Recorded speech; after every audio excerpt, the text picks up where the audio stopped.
Welcome to the Metaphysical Manifesting Podcast with intuitive lightworker, national speaker, metaphysical teacher, and best-selling author Lisa Kessler. What is it you want to manifest? Are you looking to increase your income, change careers? Maybe you want to manifest a new home or a new car. Are you ready to bring love into your life? You have come to the right place. Hello, everyone. I know it's been a little while since I had a new podcast episode, but I have a really great excuse. I have been planning my in-person retreat in Sedona.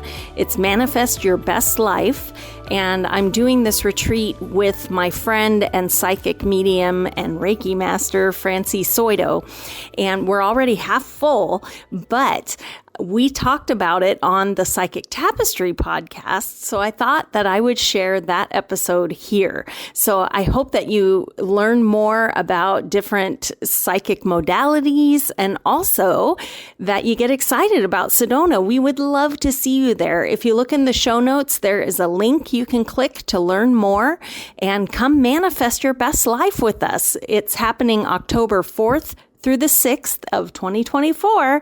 So hope to see you this fall. Hi, welcome to Psychic Tapestry. I'm Ken Kessler, and we are here on Zoom for the second time, trying out something new. If we'll be posting the audio onto Blog Talk Radio, and then Blog Talk will send it out to all the other podcasting sites. So if you hear me referring to Zoom, but you're listening to this days later, that's why. Tony DeMeo, who is usually here with me, is off tonight, and I am very pleased to have two special guests in her stead. My wife, Lisa, is here tonight. Lisa is a tarot reader and a manifesting coach. And we also have Francie Soito, who is a psychic medium and Reiki master. Welcome, both of you. Thanks for coming on tonight. Hi. Hi. Thanks for having us. Now, not to slight you, Lisa, but you've been on. I've been on before. I'm old news. You've been on a lot of times. And Francie is new to our audience, so I'm going to pepper you with a million questions. I introduced you as a psychic medium and Reiki master. I know you also read cards and do lots of other things. I mean, it's hard to pigeonhole anybody, but which came first for you? So I started doing Reiki first. It came out of this need to understand how we can be really, truly well and whole.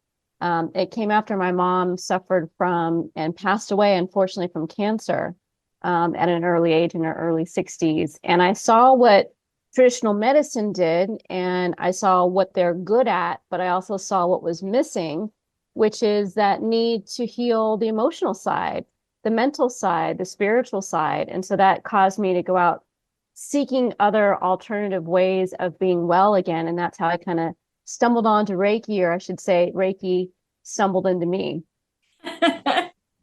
And did the mediumship come through that, or were there other things along the way? It did, yeah. So when I do my Reiki sessions, I open myself up as a vessel to see, hear, and feel whatever I need to help my client who's in front of me. And so over the years, much to my own surprise, I started to see and sense spirits around my Reiki table. I'm like, what is this? This is crazy. I'm not used to this. And, come to find out, my clients were suffering from a grieving heart. Like they couldn't move forward in life because their grief was so heavy. And so hearing, a kind word of reassurance from their loved one on the other side, their loved one on the other side, letting them know that they're fine, that they're still with them, that they haven't, quote unquote, died. They've just kind of transitioned into a new state of being, was really healing for my clients. And so once that kind of happened a couple of times, I'm like, okay, I got to get my head around this. And so I started training more officially as a medium. And I took classes from Leanne Thomas, from the international medium Tony Stockwell. I went to the Arthur Findlay College in England and studied, and I've had many different teachers over the years to try to really hone in my skill to make sure I'm the best medium that I can be for my clients. I'm curious how it works mediumship works for you. This is something that is personal to me, and I know that it's not the same for everybody. That's something that Right. we talk about often on this show, that lots of the different modalities of metaphysics are different and even unique to whoever's doing the reading or what have you. When it's not attached to Reiki, do you see, do you hear? Is it a little bit of both? How does it kind of work for you? And I know it's not always the same. Yeah, you're right. We're all different. We don't all we're not all Lisa Caputo's, going to people in grocery stores saying, I got a Yeah, message from your grandmother, right? right. But I work with, what's called the clairs, right? So the clairsentience is clear sensing or feeling. Clairaudient is clear hearing. Claircognizance is clear knowing, and clairvoyance is clear seeing. So my strongest clair, because I do Reiki, which is energy healing and feeling energy with my hands and sensing energy and auras, sentience is my strongest ability. So I always lean in with that sense first to try to build a hook and connect in with the loved one on the other side. And then once I have like a little bit of thread with whoever the person wants to, hear from on the other side, then I'll use my other clairs. So what do I hear now? What do I see now? But for me, I work a little bit differently in that over the years, again, since I lost my mom at a pretty young age, I went to a lot of psychics myself trying to hear from my mom. And the way most mediums work is you kind of just sit in front of them, or you're on the Zoom call or you're on the phone, and the medium will just start talking. And they'll just start rattling off, I've got your grandma here, I've got this here, I've got this here. And as a sitter is what you call the client, the person receiving the reading. I was like so anxious that we're running out of time. I haven't heard from my mom. There's 10 minutes left. I want to hear from my mom. I want to hear from my mom. And then like at the very end, I might get, oh, your mother's here and she says she loves you. And that's just, I was like heartbroken that I didn't get more time with my mom. And so being in that position, when I do mediumship, I'll ask my sitter or my client, give me just a first name of who you want to connect with. Don't tell me the relationship, who they are. Don't give me any information, just a first name. And then I use that first name and we both kind of say the name together. And that's like a calling card to spirit to say, okay, I know there's probably 18 people that want to talk, but we're looking for one person named Bob. So can Bob step to the front of the line? Can we hear from Bob? And then that helps me just focus in on one energy at a time. So it's a little bit easier for me as well. I'm curious, and I'm probably going to be all over the map. How did the two of you connect, you and Lisa? You want to take that one, Lisa? Sure. So we are both fiction writers, and we connected through the fiction side. And the day that I had Francie on, I think it was in October, because I always have horror authors on Booklight's podcast in October. And so anyway, she comes on, and while I always research my guests and I build the podcast episode. And when I was poking around, I discovered that she was also a psychic medium. And then I went down her other website. And so before the show started, I told her, okay, I think we're going to be BFFs. And we had such a fun time on the show, talking books, talking writing, talking paranormal and all this kind of stuff. And so then we arranged to have a Zoom lunch on our own later because we had so much to say. And then I have a metaphysical manifesting podcast. And so Francie came on that, and she's actually given me my Reiki level 1 and 2. And that was amazing. And so anyway, I'm so thrilled that we're going to do a retreat in Sedona. So it's very exciting. And we have become fast friends and BFFs like overnight. Yes, definitely. There was a connection there, and we have a love of horror, and we have a love of all the paranormal. So it's been wonderful. Correct. And since you mentioned it, Lisa, you want to tell everybody about your event coming up in the fall in Sedona? Yes. So I work with manifesting clients, and at the end of 2023, we were doing a lot of figuring out, don't make resolutions, let's make dreams, for at the end of the year. And when I was doing that with all of them, I thought, well, I need to up my game. I mean, I have my first ever tarot deck that I designed is coming out, which is super exciting.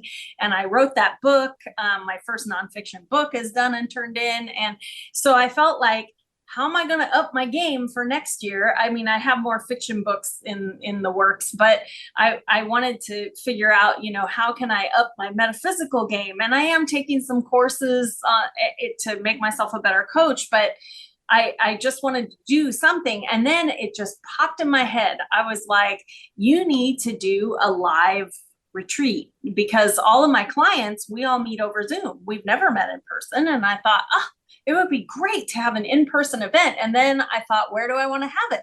Well, it would have to be in Sedona, because it's one of my favorite places and it's so metaphysical. And as soon as I thought the word Sedona, I thought, Francie needs to come with me, because that's where all her gifts opened up. And Right. so I reached out to Francie and she immediately said yes. So we're very excited, but it's called Manifest Your Best Life. And it is October 4th through the 6th in Sedona. And it's going to be so amazing. We're already halfway full. So it's very exciting, and hope everyone can come. Well, the few who can come. It's going to be very intimate this first time. So what's going to, I mean, I don't want to spoil it, but what's going to happen during this weekend? What are you guys going to do? Francie, you want to tell them what you're going to teach? Sure. Yeah. So along the lines of manifestation, a lot of the work that I do with my clients is removing blocks and obstacles to our own manifestation, right? And so you can want everything in the world, but if there's some kind of energetic block or something that you're maybe conscious or unconscious of that you're preventing, the manifestation from coming, we can heal that and address that and just see it. A lot of us are just blind to our own stuff. So I'll be doing a lot with each of the chakras, clearing out each of the chakras and doing a lot of energy work to make sure energetically there's no blocks to what you want to manifest for yourself.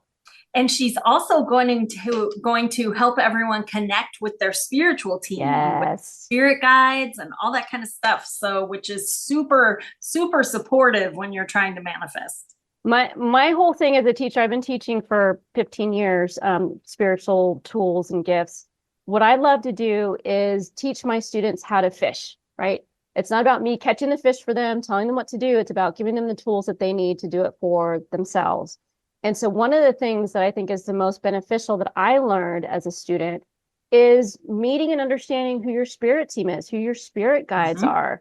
And trusting your own inner discernment and using kind of your own inner guru to help drive you forward in life. Like, should you take this class? Should you try this teacher? Should you, quit your job and become a Reiki master and do something crazy like that? Using that internal guidance system is really important. So one of the goals of the workshop is to help you understand how to tune into that inner guidance system. Without spoiling anything, one of the problems that I have always had, and I'm sure plenty of others have had, is trusting the intuition. When is it something? When's it a message from spirit? When's it a message from angels? When is it just me hoping that I win the Powerball? Is it just practice that helps you learn that? Or is there something else that you recommend? It comes for me, and as I'm teaching, it comes in so many different flavors for different people. A lot of times it's repetitive things. So like if you get something in a dream and then you wake up with it and you can't stop thinking about it, like I'll give you an example. Something that happened to me years ago before I knew all this like witchy woo stuff. I just woke up from a dream and just knew in my gut that we were going to get pulled over that day. My husband and I were going to go on a drive, an hour drive, and I just knew we were going to get pulled over by the police. I didn't know why, but I got up and I got like our insurance card ready and made sure everything was ready to go. And my husband's like, "You're crazy." I'm like, I know, just trust me, it's going to happen. And sure enough, we got pulled over because we had a taillight out that we weren't aware of. That was a very strong gut instinct where I can't tell you where it came from. I don't know. I didn't see it. I just knew it in the core of my being. And so when I teach, how to tune into this, we work on your clairs, which I mentioned earlier, and we do tests. So you can see, how gifted you are in your clairsentience, your clairvoyance, claircognizance, audience, and all that good stuff. So you can test yourself to see, is this psychic or is this maybe my imagination? And then how do you kind of trust and work with that deeper and deeper? So it comes in a lot of different flavors. And so what I try to do again is walk my students through each of their clairs, see what is the strongest for them, and give them tools to strengthen them further. So then there becomes, over time with practice, no doubt whether it's one of their clairs speaking to them, their psychic gifts, or their ego. Is there prerequisite for this kind of thing? Or is this open to anyone? Anyone. And in fact, every single person on the planet is a psychic. Anyone can become a medium. I wasn't born a medium. I learned how to do it over time. The only thing that's different is some of us spend a little extra time learning it and practicing it than others. Some of us are it's a little bit more natural to some than others, but every single person has this ability. I'll give you an example of a mediumship. Everyone, not everyone, but a lot of people that I encounter have had dreams which were like visitations from loved ones who've passed over. And they were so real that they woke up feeling like they were in the presence of their loved one. That doesn't mean that they were, they've got a strong psychic ability, but anyone can do that. Anyone can be a medium and just communicate with their loved ones on the other side. Some people get signs from their loved ones, like hummingbirds or butterflies or pennies dropping. And that's a sign from their loved one that they're hello from heaven. So anyone that can communicate and receive signs from the other side can be a medium, and most everybody can. I think there's something about society that makes this hard for people to believe or accept. But I find that when we've been doing this show on Blog Talk Radio and we take calls and people call up and they want to know if he's ever coming back, it's usually the big one for relationship stuff. Sure. But whatever it is they want to know, it just feels like most of the time they already know. Yep. They already 100%. know. They just want the words to come out of somebody else's mouth. 100%. Or they want something, or they want a better They want a answer. different answer out They of want a someone different else's answer. mouth. Yes. Right. They keep going to their gut, psychics. they know. Yeah, until they get the answer they want. Yeah. So when I teach, doing card readings and psychic development with my students, I tell them, honestly, a good card reading should tell the sitter what they already know. If it's completely out of left field, then it's probably not the right psychic for that person. But I feel bad. Sometimes I feel like I should give my sitter their money back at the end, because I'm like, yeah, I know you already know this, but let me show you what your angels are saying. Let me show you what your guides are saying. But it should be good confirmation for them that, hey, Right. They're tuning into their inner discernment. If they already know the answer, they should learn to trust that, and they don't have to come to a medium like myself. It's interesting when you mentioned about visitations and dreams. I can still vividly remember having a dream where the bedroom door swung open and it was my father. And it surprised me so much that it woke me up. And then I felt bad because he just got there. And now I woke up. And No. I know Lisa has told me about dreams that she's had. And I'm sure that this is common. A lot of times we don't remember our dreams, but I'm sure this happens to just about everybody, doesn't it? A lot of my clients, yeah, a lot of those heavy visitation dreams. In fact, I've got another story, if you'll indulge me. Certainly. My husband, he's very supportive, but he's not, a psychic. He's not a medium. When his father died, he got a very clear dream from his dad that came through and gave him details on what to do with the estate, details on what to do with the cat that was, left behind. Wow. And it was so vivid for him that he woke up and he said, Francie, we've got to go to Missouri and get my dad's cat. And I said, okay, like there's no, I know what it means to get a message from spirit, and you don't want to You don't want to go against that. So we had a third cat for a long time. Aw. Were you guys already married when you started down this path? Yeah, we had been married a good, let me do the math, 10 to 15 years by the time I started doing all this weird woo-woo stuff. Yeah. And he just rolled with it? He did. He's so supportive. But, there's been many facets to Francie. I've been, studying martial arts. And so he was my sparring partner. We were in a band together, a punk rock band. So I was the drummer, he was the singer. Oh my gosh, I didn't know that. He's used to the many iterations that have become Francie over the decades. Well, I think the key to a long-term relationship is recognizing that people will change and Right. going with them. Correct.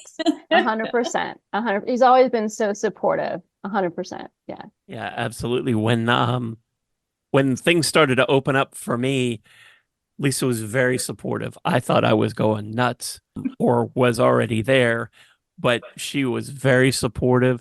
She went through a couple things on her path that sound a little odd, but I was You were very there? supportive. I beg your pardon? You were there. That's right. I was there. And nothing, 5 years beforehand, I couldn't have imagined any of that stuff. We only got involved in the woo-woo stuff really by accident. Lisa was working on a book. Well, Lisa, you should tell this story. It's instead of me. Oh, I have always been a tarot card collector, but I wasn't really great at reading them. And because I couldn't memorize that book. And so anyway, I was always interested in the woo-woo. I believed in ghosts, all this kind of thing. But when I was writing Nightwalker and Night Demon, this was years before it got published because, oh my gosh, took years to get it published. But I was working on these two books and I had a psychic and I wanted it to be like real. And I didn't think I had any psychic gifts. So I wanted to talk to someone who is a psychic. And so I found one through a friend and we went and had lunch and I was asking her questions like, when you have a psychic moment, do you smell things like oranges? Is it like, and and she was like, no, actually I can tell you something right now. And she digs in her purse and pulls out a pendulum and I'm like, whoa, what is even happening? But I was so curious. And as a writer, most writers I know are very curious. And poor Ken comes with me on book research trips and I just pepper every human being with questions. But that's just how it is because I never know what I'm going to need. And so I took classes and I drug Ken to all of them. And then poor Ken has a million spirit guides and he's hearing from dead people. And but it all started from book research. That's awesome. I had no idea. Yeah, Yep. it was Books led me there. Love it. it was I don't think anybody's path in anything is easy. We see so much about metaphysical things on TV and in movies, and we think that, well, that's what it is. I saw Whoopi Goldberg in Ghost. I know how it works. Well, maybe that works like that for some people, but that was also a movie. Somebody wrote that. But it's not the same for everybody. And I think that's something that a lot of people have trouble with because we want a recipe. I want to be able to find a book and say, okay, if you're going to talk to dead people, this is how it works. You do this, you do this, you do this. Boom. Bingo. There. Frank Sinatra. Right. And it needs to work every time the same way. Yeah. And, I just finished it actually. I teach a 6-week psychic development mentorship course. And it's only week 5 that we do mediumship. So each of the preceding weeks, we work on the clairs, we work on your psychic abilities, work on ethics and morals in doing this kind of work. We do something called a soul to soul reading. So there's a lot of steps that you need to understand before you even get to something like mediumship. I think a lot of people, that maybe just start doing mediumship, it's like going to college before you've started high school.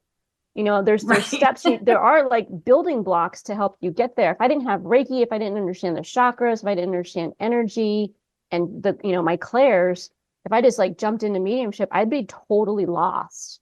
And so I do feel like, for me at least, because I'm very type A, I came from high tech.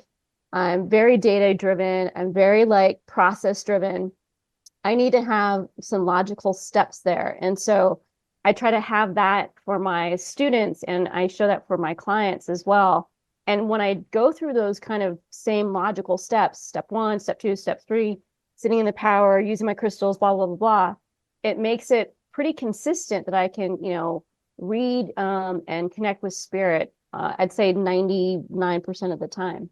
Well, and I think again, because of popular culture, people look at mediumship as like it's some kind of metaphysical telephone. And once you learn how to work it, just tell me how to do it. And It's then just an arm of necromancy. I'll go Yeah. and I'll call my great grandfather and and and when they find out that's not really how it works, that it's you have to learn things, Yeah. and it's complicated. Complicated is not the right word, but that there's a process. There's steps. There's things you Yeah. need to understand to build on the next thing to be able to get there. Yeah. I think then it loses a little bit of the sexiness of, I just want to be able to grab the metaphysical phone and call people. How's And Marilyn Monroe? Can you how's she doing? patch Yeah. me through? And I That'd be have so to, easy. right? And I have to sometimes educate my clients a little bit too, because once I can bring their loved one forward, they think it is like telephone, but it's really hard for me. So I have to give them the analogy of like, you're going on, 2 trains, one's going one direction, one's going the other direction at 100 miles an hour. And I'm on one train, and I can just see a quick fleeting image of something as it goes by. I'm not having a conversation with that person on the train going 100 miles an hour. I just get like a quick impression or a quick glimpse. And so, it's really hard for me. I'm not a born medium, so I have to work really hard at it to try to get glimpses and information and tell me, how you felt in your body when you pass. What are the messages that you have for your loved ones? What are you doing now in heaven that's cool? What do you see of your loved ones since you passed? Like all that stuff I have to build up and really work hard on it. And that's hard for my clients to understand, because they'll ask me questions like, and these like just stop the link. It like breaks the connection as soon as they say stuff like this. And it's, tell me what's the exact song that was playing in the room when they died. Yes. I don't Yes. know. When it's a quiz, It's a what quiz. color was the Yeah. ring that they gave me Yeah. on our second date? And this is, this might be after I've told them, it's your mother in spirit. She died of uterine cancer. She was 62, and her dog Fluffy is with her in heaven, and she's, congratulating you on your wedding. Like I give them all kinds of things all throughout the reading, and they're still like, yeah, but What was Yeah. the final book she read? well, yeah, exactly. Yeah. What was my locker combination when I was in junior high school? Yeah. Well, if you really had my mom, she would be able to answer this. I'm like, well, I'm sorry, then I must not Yeah. have her. I must be just like reading you psychic. I must be just doing a mind reading of you then. And the other thing that I've noticed, having done readings in a little crystal shop for years, and even on the phone, is that it can become addictive for people when they figure out that you're the real deal, that you can connect. They want to keep coming back, and they've got more questions, and they do get very specific. What was the song? What was the theme of junior prom? And what was the license plate on my car when I was a senior? And they get upset that you can't just give them that. Yeah. And what did my dad think about the game last night? Right. Because I'm sure he has ESPN wherever he is, and he was watching.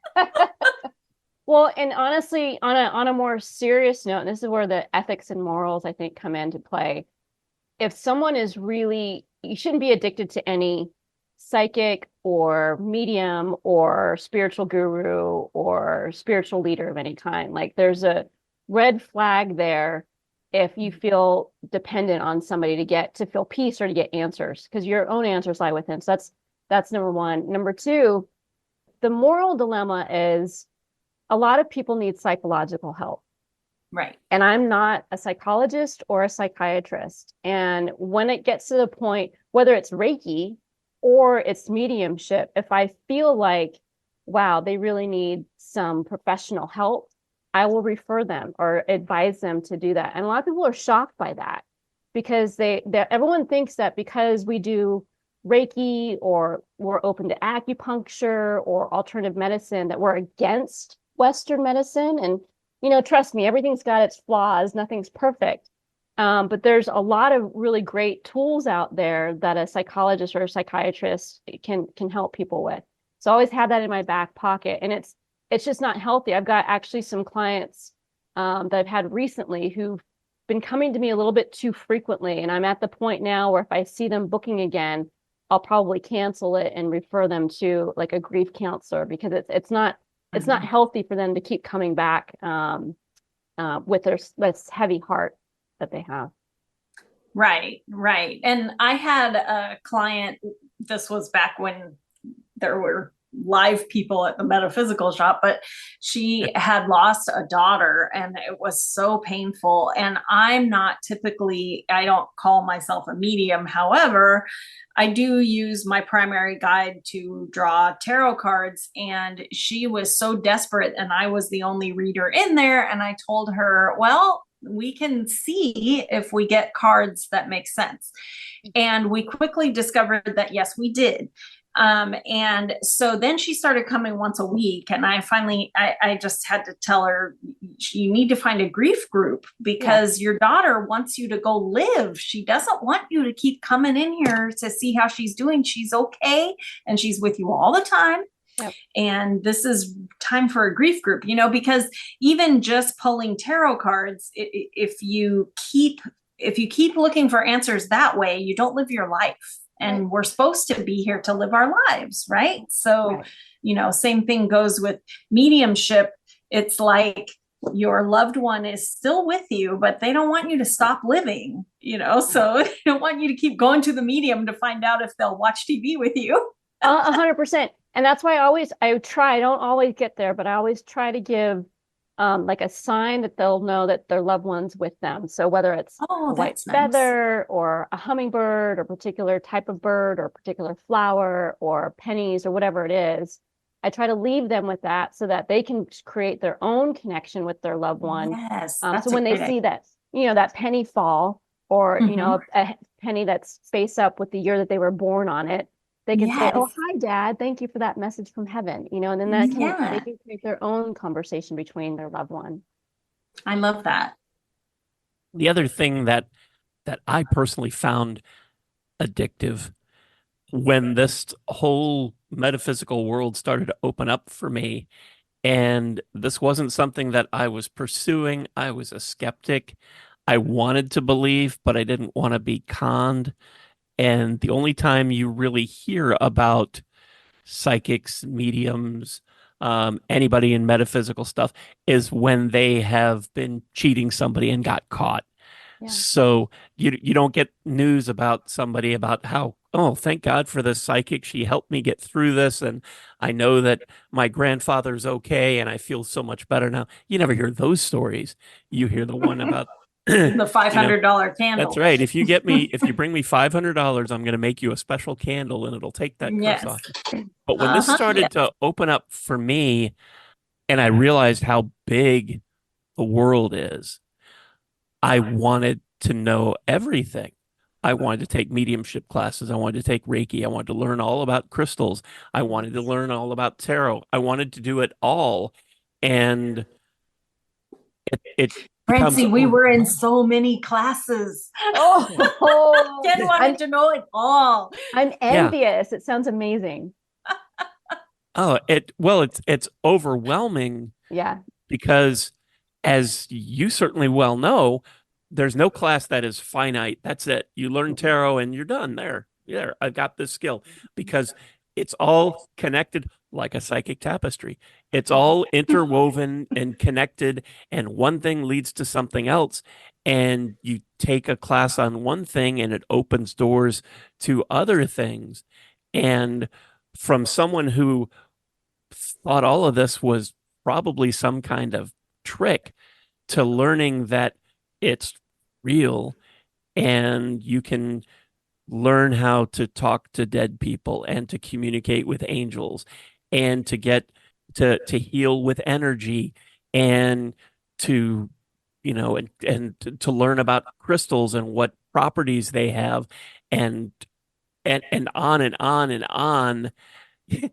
It can be overwhelming and addictive, and I love the way that you were talking about teaching going from one thing and building on that to the next, because there are so many who will sign up for 27 different classes because I want to take it all. And it's just a mishmash of metaphysical information that you can just drown in. And then you don't feel great because it's hard to take 27 classes at once and master any of it. And you feel like, well, I'm a failure. I can't make the pendulum work. I can't learn the stupid book with the tarot cards.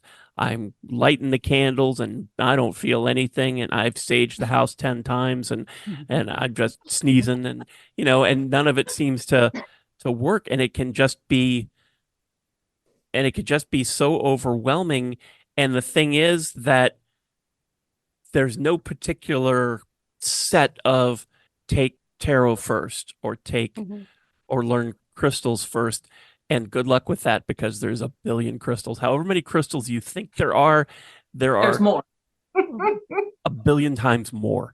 I thought that was a joke till I saw the Encyclopedia of Crystals, volume 1, 2, 3, 4, 5, on and on, each one like a phone book. Oh my God. But it's really, you have to think about what it is you're drawn to and start there. And then you can figure out where that leads you. But trying to do it all, but it can be just so addictive because I want to know. I didn't know any of this is possible. And now I've got spirit guides and I've got angels and I've got rocks on strings that do stuff. And oh my God, what else is there? And each time it was like, okay, well, maybe I can believe in spirit guides, but some of this is just a bridge too far. And then it's like, okay, I can believe in spirit guides and angels, but then the rest of, okay, I can believe in automatic writing, but then, and now it's like, you know what? Whatever it is, whatever you got, I may not know how to do it, but I'm in. I'm in. I don't even know if there's a question there. It's just a long rant. No, you're absolutely right. It can be overwhelming, when you've got all of these, you're so excited. It's this whole new universe, this whole new world that's opened up for you. And you want to try everything. I joke around with my Reiki 1 students, people that learn Reiki for the first time. Be careful because Reiki can be a gateway drug to spirituality. Yes. And it really is. So a lot of my students come to Reiki with, they don't know how to meditate. They don't know about crystals. They don't know anything. And after just taking a Reiki class, they're like into numerology, they've studied astrology and all these other things. And what I caution my students with is have fun, go with what your heart is drawn towards, and remember why you're doing this. Like, what is your purpose in learning this? Is it just to learn it because it's cool, which is totally fine? Or is there a deeper meaning there? Like, is your soul yearning to learn this to be of service to others? And if so, how? And with what tools and what methods? And so, listening to that inner discernment, I think, is really key when you're starting off on your spiritual path. Also, it's good to remember that not everyone things don't resonate with everyone. Right. So like in my mastermind group, I have an online classroom where we go through all the different modalities of metaphysical things for them to try to figure out what is your thing. You might not be into automatic writing, but you might work real well with a pendulum. You might, so that everyone can try everything. But I think the important thing to take away from it is what resonates with you, because like, I love crystals. I love looking at them. I like having them. I am horrible, and I don't know why, but I'm terrible at remembering their names or what they do. So when we got to the crystal unit, I called my psychic friend Tommy, who owns a crystal shop, and he actually helped me. I just interviewed him because he knows that I like the shiny things, but I don't know what they do. And I don't know, it's not for lack of trying. I've read the books, but it just doesn't stick with me, and I don't stress out about it. I just know that's just not for me. It's not my thing. You won't know till you try, but when you try it, it's not a feeling of, oh, this isn't real, or, oh, this doesn't work. It's, oh, this doesn't resonate with me. This is not my strong suit. Right. And that's okay. Mm-hmm. Yeah, that was tarot for me. I was sure that that was one of the next steps. And I have so many decks, and I don't think I'm stupid, but I can't remember what I know the Tower card, but because it's fame precedes it, but everything else, it just doesn't stay. And it's just, okay, that's not for me, but I want it to be for me. And that's just too bad. I feel that way about astrology. I really want that to be for me. And I am just not mathematical, and that I just can't. I look at those charts and everything glazes over, and I think, I don't get to have astrology. Ken, have you met this really fascinating tarot teacher by the name of Lisa Kessler? Because she actually, I have. I took her, tarot for writing class, and it was phenomenal. And like you, Ken, the tarot never spoke to me until I took Lisa's class. You totally made my day. I'm so glad it made tarot talk to you. Yay. 100%. Totally true. Yeah. It's 100%. The cobbler's children having no shoes, It's true. He has never sat through one of my practical tarot classes. Well, he never has. Ken, the answer's right in front of you. I know. And she's got it set up online where I could just take the videos at my leisure and go through the classes, but she won't send me the link. So I'll remedy that. So funny. But it has, it's funny that there have been, it's almost like a block with tarot for me that I started with Rider-Waite, which most people start with, and just trying to remember the different suits and what each one is for. And I'm like, okay, I got it. And then I would pull a card and I'm like, nothing.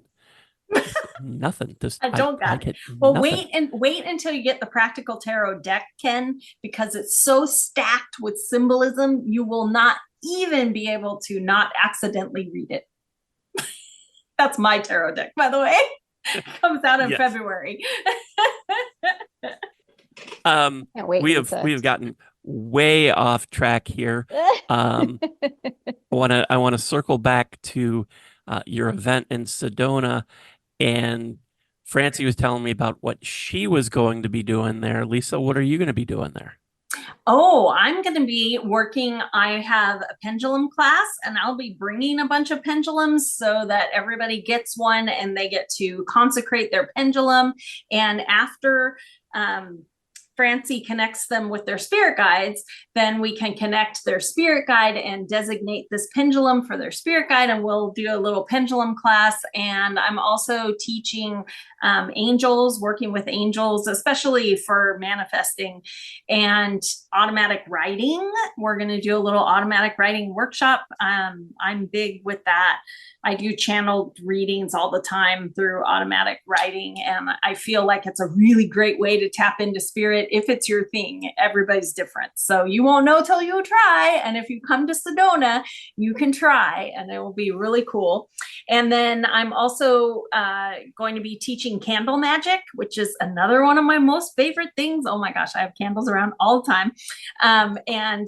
And Francie is going to do a little crystal workshop, and then we're going to put crystals with your candles, and we're going to power it all up. So anyway, I'm so excited. It's going to be so fun. But when you leave, you're going to leave with inspiration, with a path forward toward your dreams. And you're also going to go home with a pendulum, a Reiki charged candle, because Francie's going to Reiki them all. Yep. And you will have put your own crystals in it and your own intention. And you'll be able to take that home too, to help you to, keep yourself charged up, because manifesting is a marathon, not a sprint. So that's right.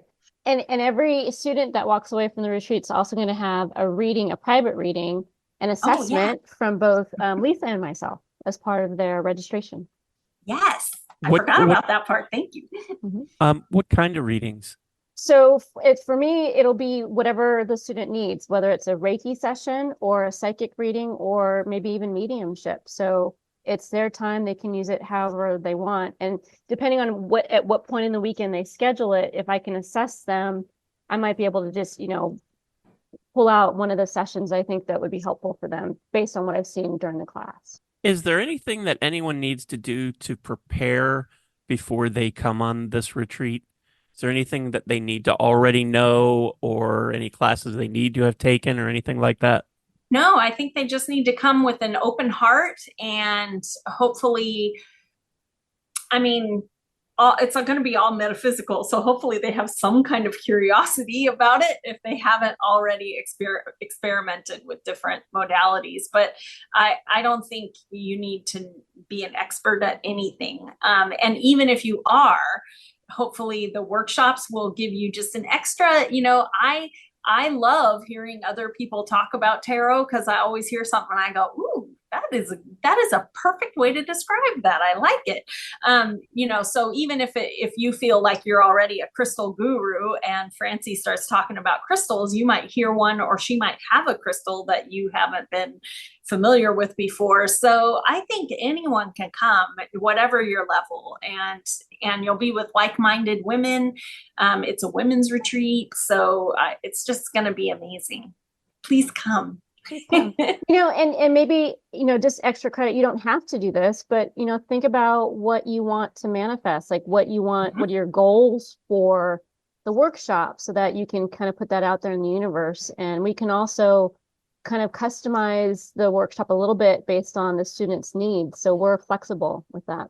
Yeah, we do have a questionnaire when you decide you want to sign up, and Ken's going to put a link. So if you click that, you can check out the questionnaire and see. But basically, we want to know, what are you hoping to manifest, and how will you feel like this was a success? And it's been interesting seeing the responses so far. I'm so encouraged that so many people said it will be a success if I show up and spend this time on myself. Wow. And how cool is that? Because really, how often do women take a weekend and just make it about me? Yeah, never. They never do. For women, it's always about everybody else and taking care of everybody else. So come take a weekend in Sedona and refill your well. You are worth it. So anyway, I'm very excited to see people saying, it will be a success if I show up for myself for a weekend, because really that's what it's all about. And if you have never been to Sedona, wow, you're in for a treat. I already know that all three of my clients who have signed up so far, none of them have been to Sedona before. It's their first time. So I'm so excited. First timers, please come to Sedona. It'll knock your socks off. It is truly a magical place. I can't think of a better word to describe it. And if you like crystals, I've never been anywhere where there are so many crystal shops, and they're all different. So you got to go to them all. Bring an extra empty bag, because you'll need to check in a bag at the airport with crystals. With all your rocks. All your rocks, all your good gems. And that's not a joke. No, not at all. I'm not being facetious. That is serious. I remember the first time that Lisa and I went to Sedona, and you go into these shops and you see the most amazing crystals. and they're huge. Gigantic. Massive. And I Yeah. just was like, I don't know if I need that big a piece of kyanite, But I but I do. think I do. I don't know how I'm going to get it home. I can ship my Yeah. clothes back and just take the crystal Yeah. on my carry-on. I don't even like most of Yeah, these you can clothes. get I'll new just leave clothes them when you here. get home. I don't Yeah. need clothes. I need that crystal. I don't need these clothes. That's right. Right. Yeah.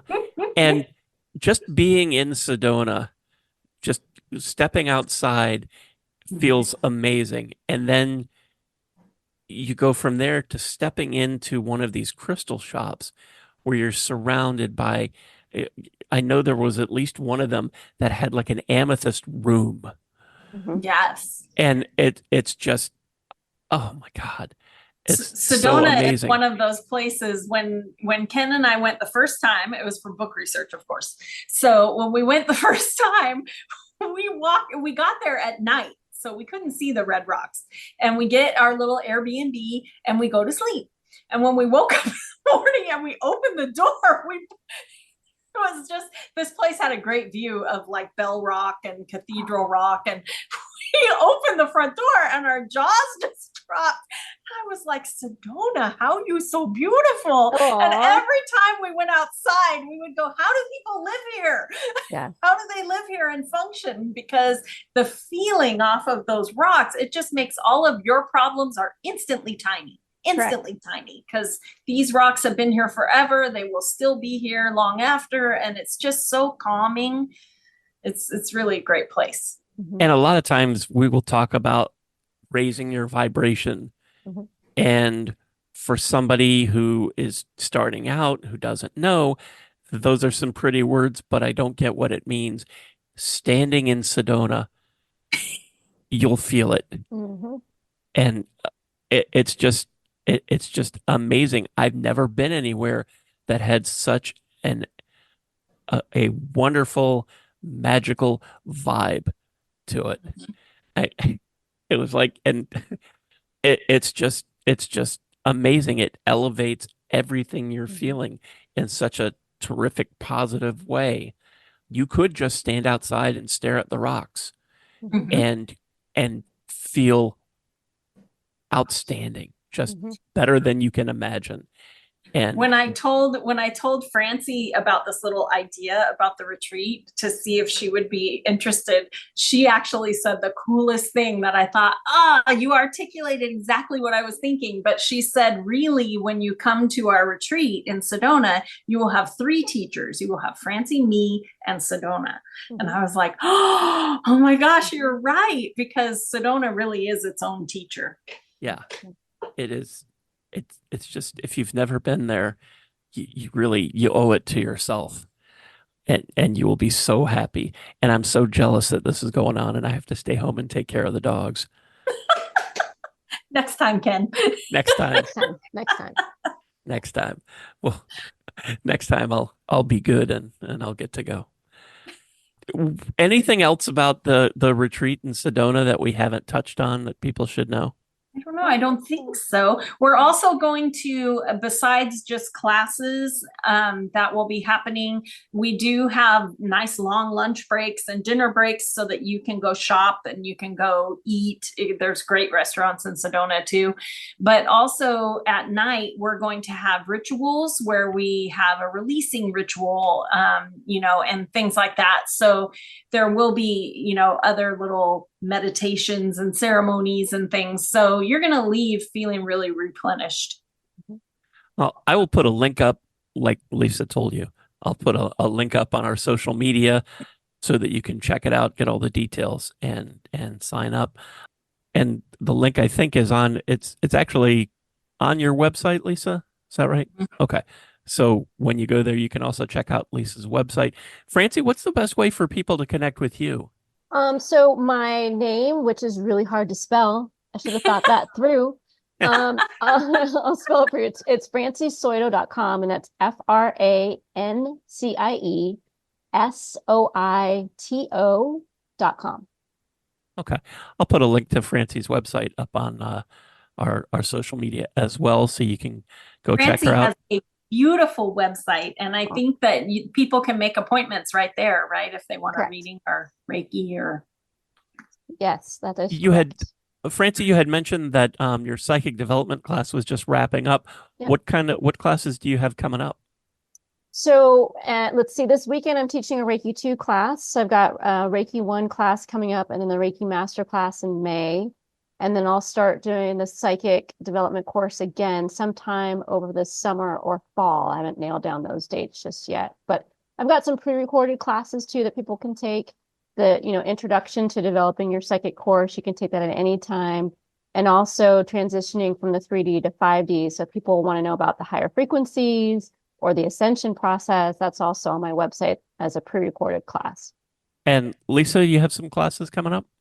Well, I always have the Metaphysical Mastermind where we do group manifesting, which has been very powerful. Basically, we do check-ins, so you have just teeny tiny bit of peer pressure.